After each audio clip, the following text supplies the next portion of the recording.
Hello student. पिछले lecture में हम लोगों ने कार्टेशियन प्रोडक्ट्स के बारे में देखा था, ऑर्डर पेयर के बारे में देखा था, Cartesian products of two sets का रिप्रेजेंटेशन देखा था, ये एरो डायग्राम के द्वारा, ग्राफिकल के द्वारा, ग्राफ के द्वारा। नौ जिसमें कार्टेशियन प्लेन के ऊपर हम Cartesian products of two sets A and B के एलिमेंट को रिप्रेजेंट किया था। नाउ हम लोग रिलेशन का स्टैंडर्ड डेफिनेशन देखते हैं। A relation R from a non empty set A to another non empty set B is a subset of A cross B. In other words, any subset of A cross B is a relation from A to B. यानी कि ए cross B का कोई भी subset जो होता है एक relation होता है। यदि आर रिलेशन है from A to B, then हम if and only if R is a subset of A cross B लिख सकते हैं। एग्जाम्पल में ए क्रॉस बी क्या होगा, ये होगा 1 4 1 6 2 4 2 6 4 4 4 6। ओके, देन कोई सा भी सबसेट मान लेते हैं। और ये आर रिलेशन आर कैसा डिफाइन किया गया, इस लेस देन, यानी किसी भी ऑर्डर पेयर में यदि फर्स्ट कंपोनेंट यदि सेकेंड कंपोनेंट से लेस देन है, देन आर में वही ऑर्डर पेयर आएंगे, तो 1 4 आएंगे। चूँकि 1 ये 4 से लेस है, कम है, इसीलिए यहाँ ये भी एलिमेंट आएगा। फिर 2 4 आएगा, फिर 2 6 आएगा, 4 4 की तो बराबर है, लेस नहीं, सो ये एलिमेंट नहीं आएगा, फिर ये एलिमेंट आएगा। ओके, अब ये ऑर्डर पेयर है, ये हमेशा आर में बिलोंग करता है। यदि आर में बिलोंग करता है तो हम कहते हैं कि A is R related to B, and इसे हम इस तरह भी लिख सकते हैं, R A R B. Now domain and range क्या होता है रिलेशन का। Domain of relation R is A belongs to A such that A B जो है आर में बिलोंग होना चाहिए for some B belongs to B. यानी डोमेन ऑफ आर क्या हुआ, set of first component of all the order pairs belonging to R. यानी इस आर में इस आर का डोमेन क्या क्या होगा, ये होगा हमारे पास फर्स्ट कंपोनेंट फर्स्ट जो एलिमेंट है, तो यही सेट, और फिर यहाँ से इस ऑर्डर पेयर से 1 आएंगे, फिर यहाँ से 2, फिर यहाँ से 2 2, चूँकि 2 मैंने लिख दिया है, और सॉरी 1 भी, ये 2 ये 4 आएगा, ठीक। लेकिन हम जानते हैं कि सेट में किसी भी एलिमेंट को एक ही बार लिखा जाता है, तो इसे ऐसे लिख दिया जाता है।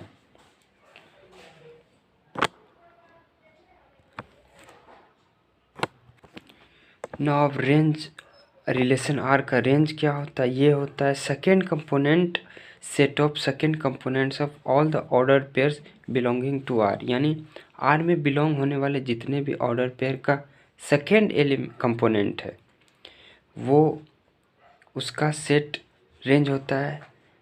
इस रिलेशन आर के लिए हमारे पास रेंज क्या हो जाएगा, सेकेंड कंपोनेंट, इस 1 4 ऑर्डर पेयर का सेकेंड कंपोनेंट 4 है, फिर इसका इस ऑर्डर पेयर का 6 है, फिर इसका 4 है, फिर इसका 6 है, फिर इसका 6 है, और जो रिपीटेड एलिमेंट है उसे हम एक बार लिखते हैं। सो यही हो जाएगा हमारे पास रेंज।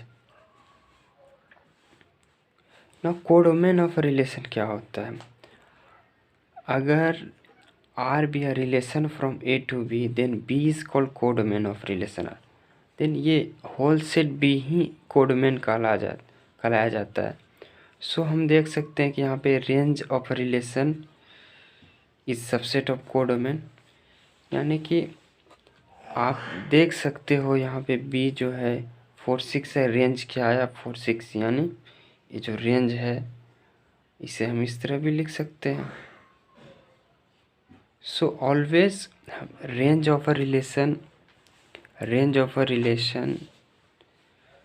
ऑलवेज कोडोमेन के यहाँ पे, जिससे हमारे पास बी कोडोमेन है, codomain is a subset, sorry range of relation R is subset of codomain B. Okay, अब एक एग्जांपल से देखते हैं। नाउ हम एक एग्जांपल देख रहे हैं। ए हमारे पास सेट है, बी कोई सेट है, और आर रिलेशन आर हमें इस तरह डिफाइन किया गया है कि जो ए यानी रिलेशन आर में जो ऑर्डर पेयर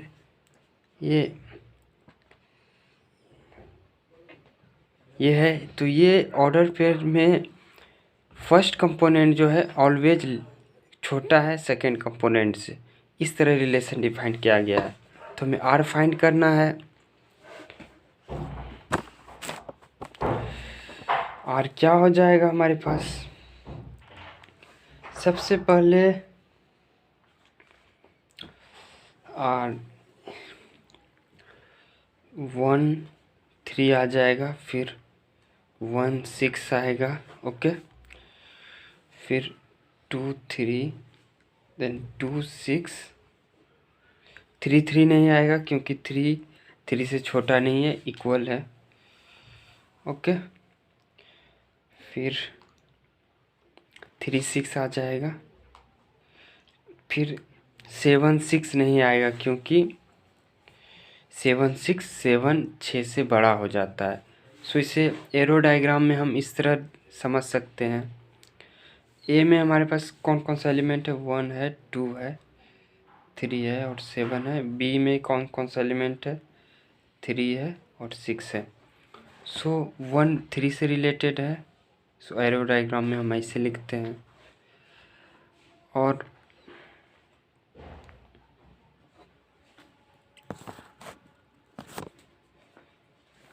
वन 6 के साथ रिलेशन में है, तो इसे हम एरो डायग्राम में ऐसे लिखते हैं। फिर 2 इस तरह रिलेटेड है, 2 फिर 6 के साथ रिलेटेड है, फिर 3 6 के साथ। सो एरो डायग्राम में रिप्रेजेंटेशन ऐसा है।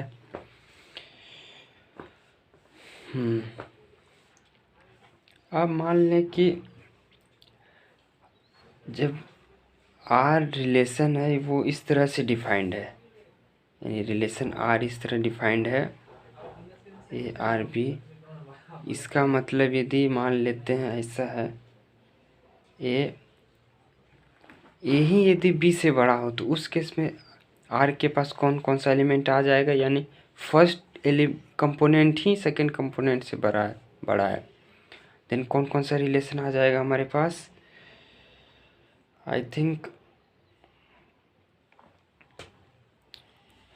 सबसे पहले आप ये देखो, एक क्रॉस भी हमारे पास क्या आ गया, 1 3 1 6, फिर 2 3 2 6, फिर 3 3 3 6 7 3 and 7 6, okay.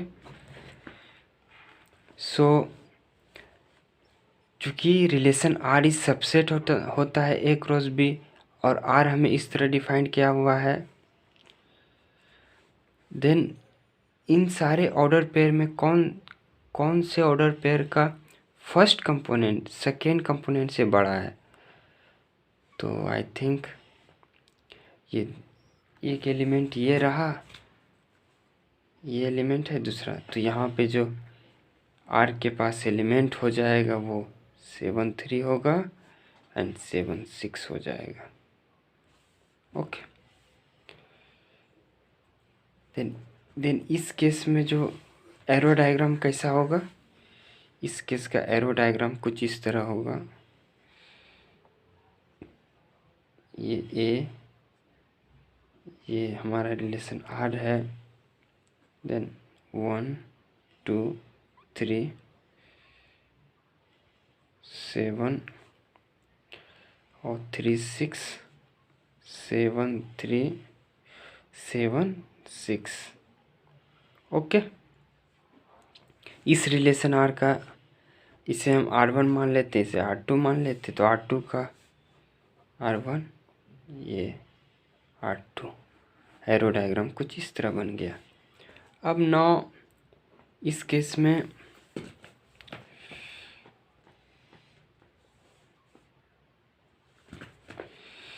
A cross B क्या हो जाएगा, 2 4। ना यहाँ पे R, चूँकि R सबसेट होता A क्रॉस B का, तो R के पास कौन कौन सा एलिमेंट आएगा, चूँकि R इस तरह डिफाइंड है कि A यानी फर्स्ट कंपोनेंट B दूसरे कंपोनेंट को डिवाइड करता है। किस ऑर्डर में ऐसा हो रहा है, इस ऑर्डर में हो रहा है, ऑर्डर पेयर में। तो यहाँ पे 2 4 एलिमेंट आ गया। इस पेयर में भी ऐसा हो रहा है क्योंकि ये first element, first component 2 second component को डिवाइड कर रहा है, तो यहाँ पे ये ऑर्डर पेयर भी आ जाएगा, 2 8 भी आ जाएगा। ओके, 3 4 नहीं आ पाएगा, 3 7 नहीं, 3 8 नहीं, 5 4 नहीं, 5 7 नहीं, ये 5 10। सो ये इस तरह आ गया। तो इस रिलेशन आर का वेन डायग्राम क्या हो जाएगा, इसका वेन डायग्राम हो जाएगा हमारे पास ए बी 2 3 5 4 7 8 10, 2 4 2 10 2 8 और 5 10। ओके,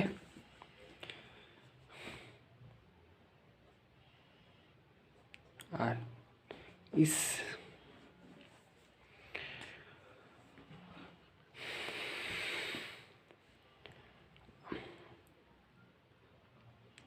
और अब यदि कहा जाए कि रिलेशन कोई मान लेते हैं हम, ये R1 हो, ये R1।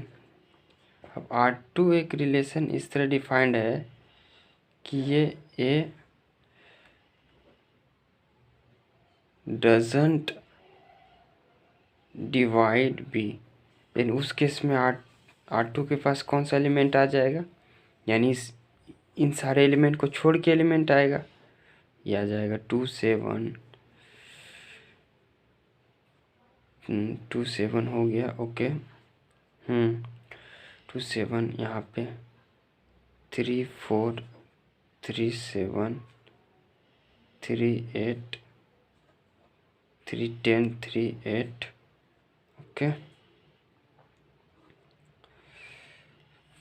5 4 5 7 और 5 8। सो इसका वेन डायग्राम क्या हो जाएगा हमारे पास, ये हो जाएगा R2 2 3 5 4 7 8 10 8। सो ये हो जाएगा 2 7 2 7 3 4 3 7 3 7 3 8, सॉरी 3 8 भी आएगा, 3 10 भी आएगा, फिर 5 4 5 4 5 7 और 5 8। ये एरो डायग्राम हो जाएगा। अब रिलेशन ऑन अ सेट क्या होता है, ये होता है कि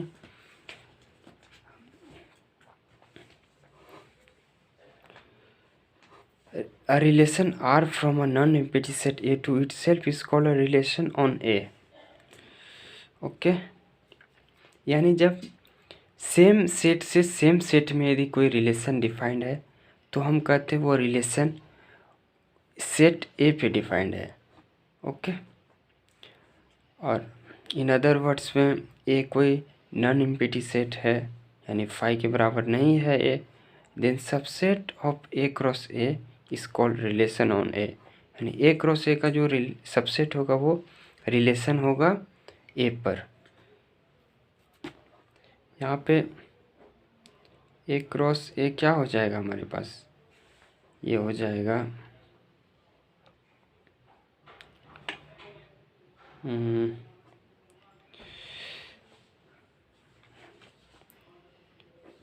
ए क्रॉस ए हो जाएगा। नौ आर जो है वो आर रिलेशन इस तरह है कि यहाँ हमारे पास जो है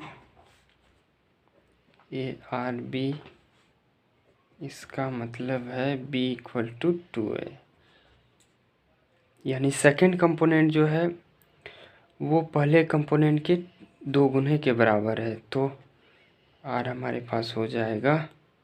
अब यहाँ पे किस ऑर्डर पेयर में सेकेंड कंपोनेंट 2 टाइम है फर्स्ट कंपोनेंट के,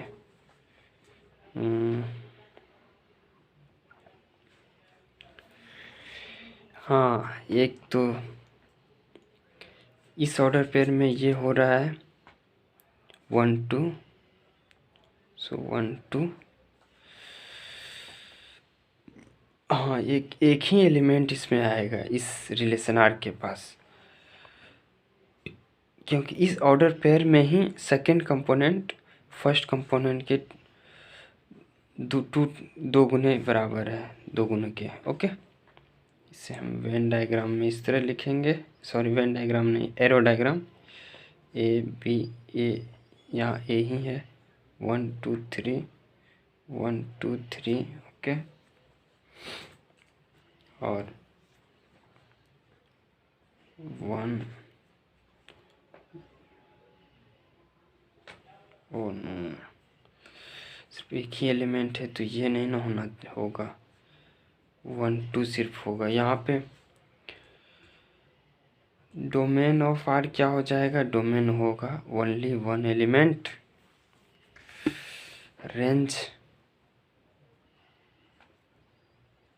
रेंज ऑफ आर क्या होगा, रेंज ऑफ आर होगा सेकेंड कंपोनेंट, इस ऑर्डर पेयर का सेकेंड कंपोनेंट 2। ओके, नाउ इस केस में डोमेन R1 का क्या था, R1 का डोमेन यानी इस ऑर्डर पेयर में से फर्स्ट कंपोनेंट का सेट 2 यहाँ पे 3 बार आ रहा है तो एक ही बार लिखेंगे, फिर 5,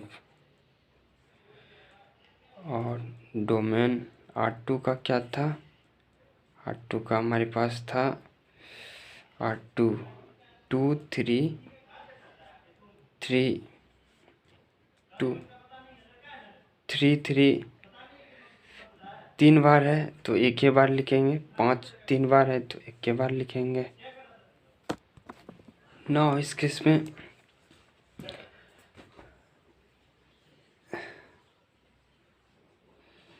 रेंज ऑफ R1 क्या हो जाएगा, यानी ऑर्डर पेयर का सेकेंड कंपोनेंट तो 4 है, यहाँ पे R1 का 4 है, 10 है, 8 है, सॉरी 8 है, और 10 तो 2 बार है तो सेट में हम एलिमेंट को एक के बार लिखेंगे तो इस तरह लिखेंगे ना। यहाँ पे R2 का क्या हो जाएगा,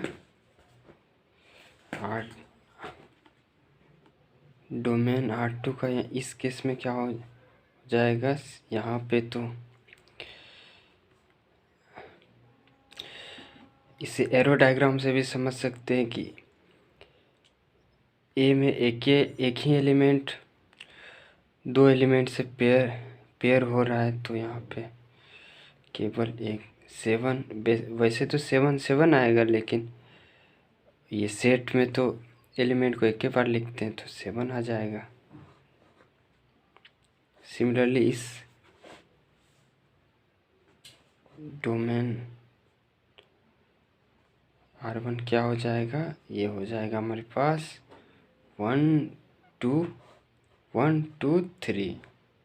ये 3 ठो एलिमेंट के साथ एरो जुड़ा हुआ है, सो डोमेन आ गया 1 2 3। रेंज क्या हो जाएगा, रेंज ऑफ R1 हो जाएगा हमारे पास 3 6 3, सेकेंड कंपोनेंट 3 6 3 6, यानी ये 3 6, ये 3 6 आएगा। ओके, नाउ इस केस में एक क्रॉस एक क्या हो जाएगा, ये हो जाएगा हमारे पास ये। ना यहाँ पे R हमारे पास ऐसे ऑर्डर पेयर आएंगे जिसमें फर्स्ट कंपोनेंट सेकंड कंपोनेंट के बराबर हो, तो ये एक एलिमेंट ये ऑर्डर पेयर आएंगे, एक बी बी और एक सी सी। इस तरह के रिलेशन को हम लोग 12th में पढ़ेंगे। इस तरह की रिलेशन को कहा जाता है रिफ्लेक्सिव रिलेशन।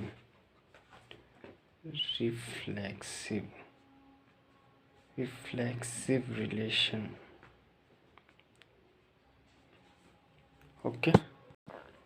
ओके, इसे एरो डायग्राम में किस तरह एरो डायग्राम में इसे लिखेंगे। ये रहा